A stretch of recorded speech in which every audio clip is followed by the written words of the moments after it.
Very good evening student. आप सब कैसे हैं? How are you all? Hope fine, बहुत अच्छे होंगे। तो आज हम लोग जो है कल हम लोग एडवर्टाइजिंग मैनेजमेंट पढ़े थे, है ना। और ये हिंदी वाले बुक के हिसाब से चैप्टर 6 है और इंग्लिश वाले बुक के हिसाब से चैप्टर 6 है और हिंदी वाले हिसाब से 7 होगा, तो कंफ्यूज मत होइएगा। आज हम लोग डिस्कस करेंगे कि बिजनेस ऑर्गेनाइजेशन में हम लोग ने टॉपिक पढ़ा था कि पार्टनरशिप क्या होता है, उसके क्या फीचर्स हैं, उसके एडवांटेज क्या होते हैं, उसके डिसएडवांटेज क्या होते हैं। आज हम लोग पढ़ेंगे आइडियल पार्टनरशिप क्या होता है, या there are certain points which define ideal partner, यानी एक अच्छे साझेदार की कुछ विशेषताएं होती हैं। हिंदी में आइडियल पार्टनर कहने का मतलब है कि एक अच्छा अगर कोई साझेदार है तो उसकी कुछ विशेषताएं होती हैं। वो कौन कौन सी विशेषताएं हैं तो उसको हम लोग डिस्कस करेंगे। और यहाँ से एक ये इंपॉर्टेंट टॉपिक है, यहाँ से एक क्वेश्चन बनता है कि व्हाट आर द फीचर्स और व्हाट आर द एलिमेंट्स और what are the factors of ideal partnership. ठीक है, तो सबसे पहले अगर हम एक आइडियल पार्टनर की बात करें तो सिंपल लिखिएगा। पहले तो आप पार्टनरशिप को डिफाइन कर दीजिएगा कि पार्टनरशिप होता क्या है, साझेदारी होती क्या है। तो पार्टनरशिप सिंपल समझिए, पार्टनरशिप मीन्स और partnership defined as when two or more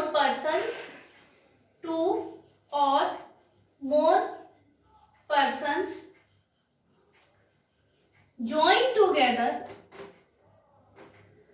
join together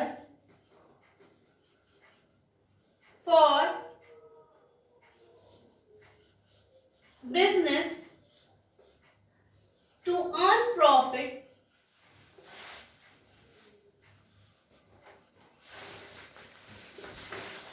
is known as partnership.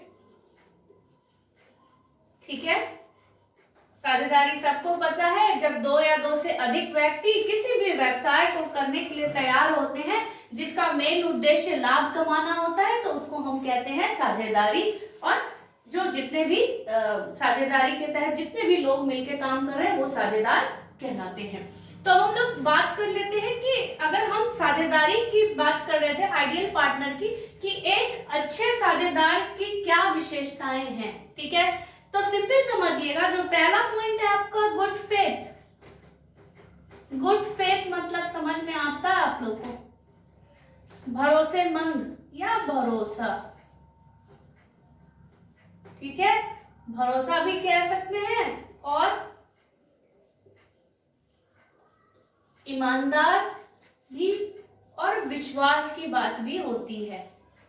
ठीक है, गुड फेथ मतलब अच्छा विश्वास होता है। ऐसे सिंपल समझिएगा, अगर हम इसकी बात करेंगे पॉइंट की, तो इसको आप कैसे लिखिएगा कि साझेदारी के अंदर जब दो और दो से अधिक लोग कोई भी मिलकर कार्य को कर रहे हैं, यानी when two or more persons join together to do any type of work, there is a good faith between them, है ना।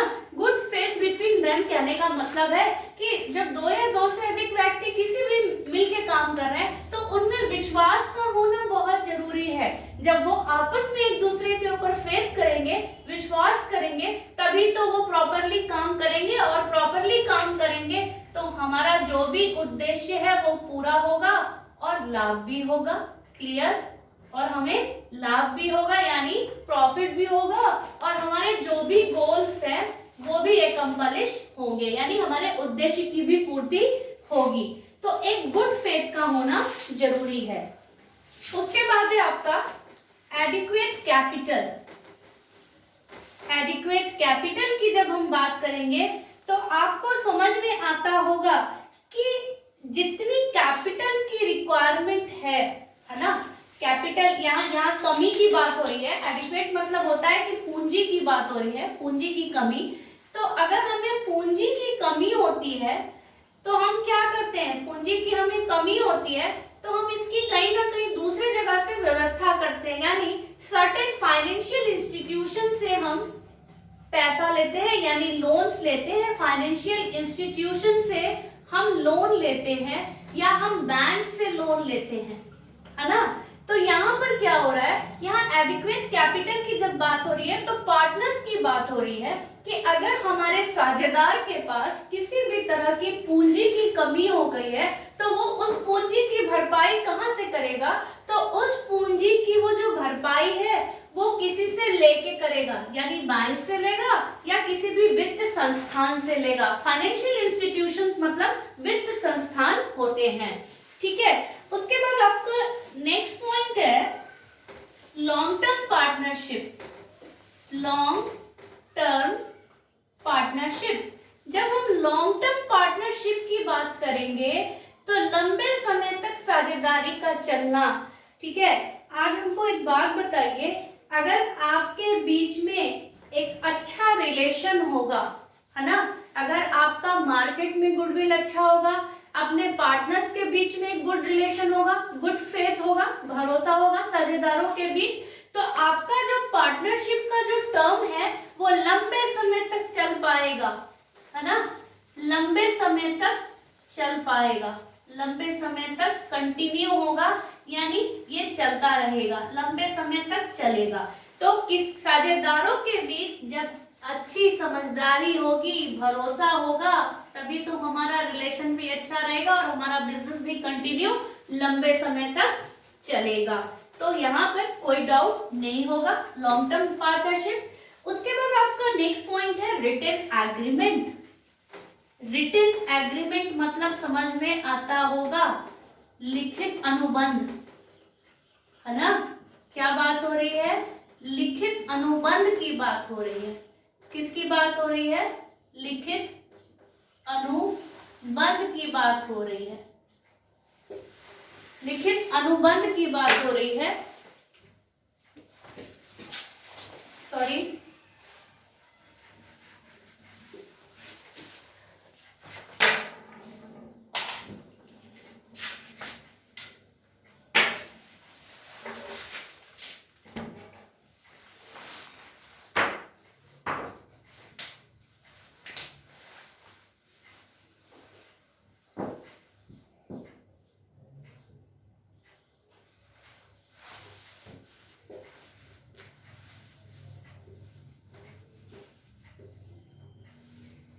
रिटन एग्रीमेंट मतलब होता है लिखित अनुबंध, यानी जब हमने किसी के साथ भी, मान लीजिए ए बी सी डी, ये आपस में पार्टनरशिप के तहत सारे लोग काम कर रहे हैं, है ना।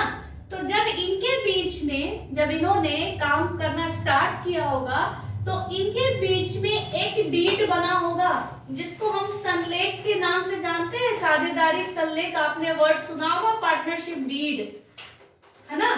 तो जब हम ये चार लोग मिलके काम कर रहे हैं तो हम चारों पांचों के बीच में एक एग्रीमेंट बनता है, that is known as written agreement, और एक लिखित अनुबंध। इस अनुबंध में क्या होता है, इस अनुबंध में, इस एग्रीमेंट में ये होता है कि हम जो है कितनी कैपिटल अपनी अपनी लगा रहे हैं, यानी हम पूंजी कितनी कितनी ला रहे हैं और पूंजी लगा रहे हैं। मान लीजिए कि ए ने 1 लाख रुपया लगाया, ठीक है, बी ने 2 लाख रुपए लगाए और सी ने 80,000 रुपए लगाए और डी ने 2 लाख रुपए लगाए, ठीक है।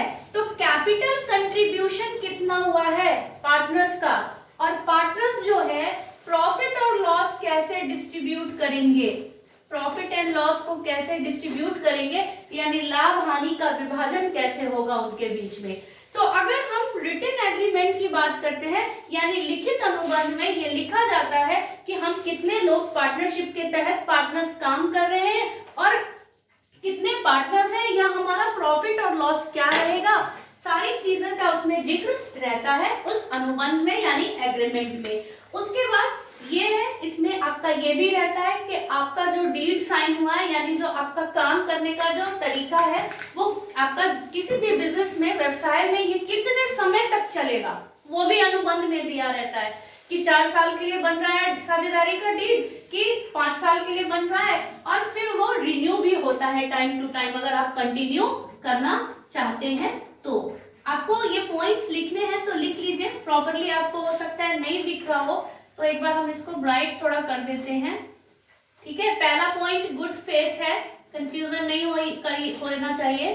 सेकंड पॉइंट है adequate capital, adequate capital, marker में थोड़ी सी प्रॉब्लम होने के चलते आप लोग को नहीं दिख रहा था। उसके बाद नेक्स्ट पॉइंट है long term partnership, long term partnership, ठीक है। उसके बाद है आपका रिटन एग्रीमेंट,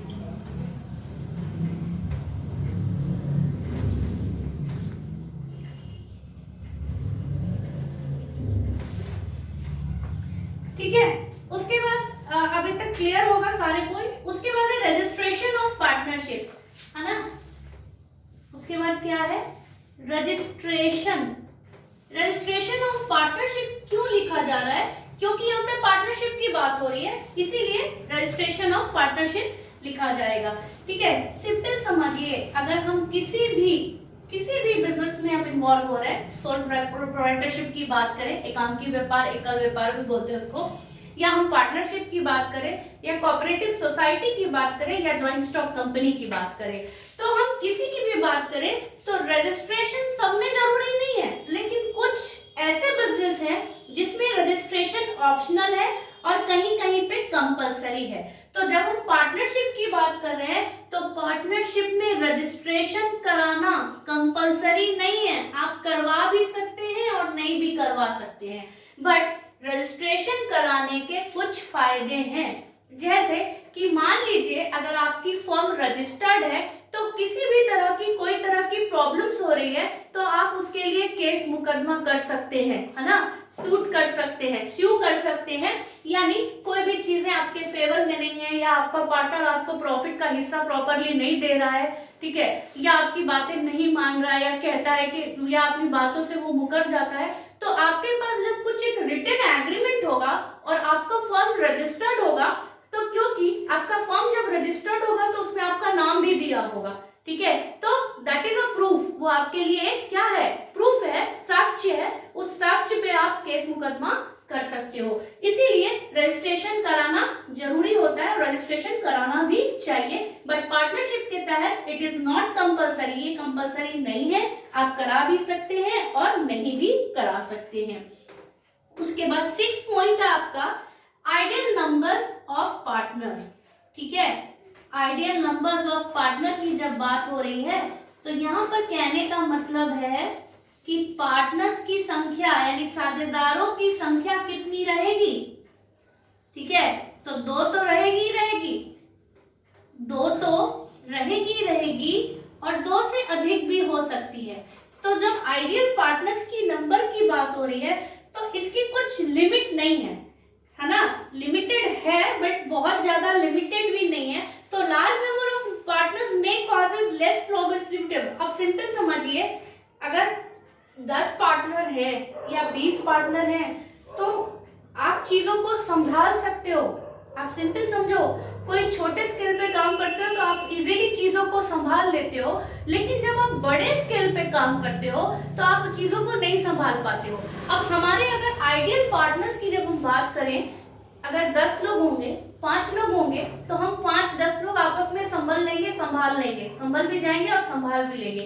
बट अगर हम बात करें 50 पार्टनर्स की तो ये इजीली संभलेगा नहीं।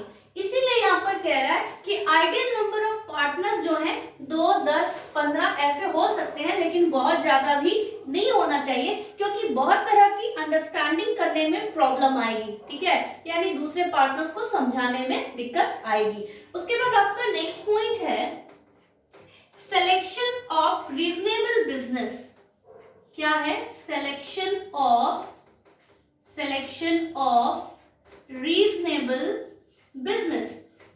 सिलेक्शन ऑफ रीजनेबल बिजनेस का मतलब है कि जो भी व्यवसाय का हम चुनाव कर रहे हैं, किसी भी व्यवसाय को जब हम करने के लिए प्रिपेयर हो रहे हैं, तैयार हो रहे हैं, तो वैसा बिजनेस करना चाहिए जहां पर हमारा इन्वेस्टमेंट कम हो, यानी विनियोग कम हो, लागत हमारी कम लगे, यानी पैसा हमारा, पूंजी हमारी कम लगे और हम ज्यादा रिस्क, क्या होता है सिंपल समझिएगा कि सिलेक्शन ऑफ रीजनेबल बिजनेस, यानी वैसा बिजनेस का हम सिलेक्शन करें जहां पर हम आसानी से अपने, मतलब मेरे स्टॉक फंसने के चांसेस नहीं हो या लॉस होने के चांसेस नहीं हो। ठीक है, मतलब हम ऐसा बिजनेस करें जिसमें हम आसानी से अपने मनी का, कैपिटल का हम बार बार फ्लो करते रहे, कि यानी हमारा बिजनेस का सेल्स हुआ, फिर प्रॉफिट आया, फिर सेल्स हुआ, फिर प्रोडक्शन हुआ, फिर सेल्स हुआ, फिर प्रोडक्शन हुआ, फिर प्रॉफिट हुआ, मतलब उसका जो पूरा प्रोसेस है वो चलता रहे। तो दैट इज द 7 पॉइंट की सिलेक्शन ऑफ रीजनेबल बिजनेस। ऐसा कुछ नहीं। अच्छा, और इसमें एक चीज और आ जाती है कि आप कोई भी बिजनेस कर रहे हो, कोई भी व्यवसाय कर रहे हो, तो उसका नॉलेज होना आपको बहुत जरूरी है, ज्ञान होना बहुत जरूरी है। अगर उस चीज का आपको नॉलेज नहीं है तो क्या होगा, बहुत सी आपको परेशानियों का सामना करना पड़ सकता है। उसके बाद क्या है, equality in the rights of partner. Equality in the rights of partner, ये आपका 8 पॉइंट है। Equality in the rights of partner. Equality in the rights of partner की इसलिए बात हो रही है कि हमारे यहाँ जितने भी साझेदार हैं, जितने भी पार्टनर्स हैं, उन सब के पास इक्वली राइट है डिसीजन लेने का या डिसीजन देने का। तो ऑल हैव इक्वलिटी राइट्स, या इक्वलिटी भी कह सकते हो और इक्वलिटी राइट्स की बात भी हम कह सकते हैं। उसके बाद है आपका कॉमन अप्रोच। कॉमन अप्रोच मतलब इजीली, कॉमनली किसी को अप्रोच किया जा सके। सिंपल समझिए, जब आप किसी भी चीज का एडवर्टीजमेंट करेंगे तो कोई भी आपको इजीली अप्रोच कर सकता है। बट अगर हम चीजों को टफ बनाएंगे, हाइड करते हैं बहुत चीजों को, तो हमको जल्दी कोई भी अप्रोच नहीं कर पाएगा। अप्रोच करना मतलब किसी को आसानी से खोज लेना, किसी को खोज लेना या उसके बारे में जान लेना, समझ लेना। अब कभी कभी आपको कोई एड्रेस मिलती होगी कि यहाँ जाना है, तो अगर वो रोड साइड पे होगा तो आप इजीली ले लेते हो, है ना, लैंडमार्क आपको इजीली मिल जाता है। बट अगर आपको कुछ चीजें इजीली नहीं मिल पाती हैं तो हम क्या होता है, हमें अप्रोच भी मिलता है but we can easily find out that place, हम उस चीज को आसानी से नहीं समझ पाते हैं। तो कॉमन अप्रोच की बात है कि हमारा बिजनेस या हमारे पार्टनर्स के बीच में कुछ ऐसा कॉमन होना चाहिए जो कि हम इजीली उनको अप्रोच कर सके, मतलब कांटेक्ट कर सके हम उनको, है ना। इजीली हम कांटेक्ट करेंगे तो जिस भी काम से हमारा जो भी मकसद है उनसे मिलने का, तो we can easily meet to them, हम उनको आसानी से मिल सकते हैं। और उनमें जो भी हमें व्यवसाय से यानी बिजनेस से रिलेटेड कोई उनसे बातें करनी है तो आसानी से हम जाके अप्रोच करके उनको कांटेक्ट करके उनसे बातें कर सकते हैं और अपनी बातें रख सकते हैं। ठीक है, तो ये था आपका आपके बुक के अकॉर्डिंग 6th चैप्टर, इंग्लिश वाले बुक के अकॉर्डिंग ये कंप्लीट हो गया। ठीक है, और मैं वीक में एक दिन लाइव क्लास करूंगी। ठीक है, कल हो सकता है कि मैंने सडन प्लान किया तो सही सब कुछ प्रॉपर नहीं था, जैसे तैसे मैंने बोला था इसलिए मैं आ गई, नहीं तो हो शायद मैं कल नहीं आती। बट जैसे तैसे भी था, हो सकता है कि कुछ चीजें गड़बड़ में होंगी, तो आई डोंट नो, क्योंकि मुझे तो बस बच्चों को कह दिया था तो मैं आई और आप लोग को जो पढ़ाना था, बताना था, बता दिया। ठीक है, और जिस दिन भी आऊंगी एक दिन पहले बता दूंगी कि कौन सा टॉपिक और कौन सा सब्जेक्ट पढ़ाऊंगी। ठीक है, और अब आज के लिए इतना ही है। If you have any doubt, any queries, किसी तरह का आपको डाउट है टॉपिक में, तो आप कमेंट करके, मैसेज करके पूछ सकते हो। ठीक है, ज्यादा से ज्यादा वीडियो को like, share and subscribe. Thank you and have a nice day.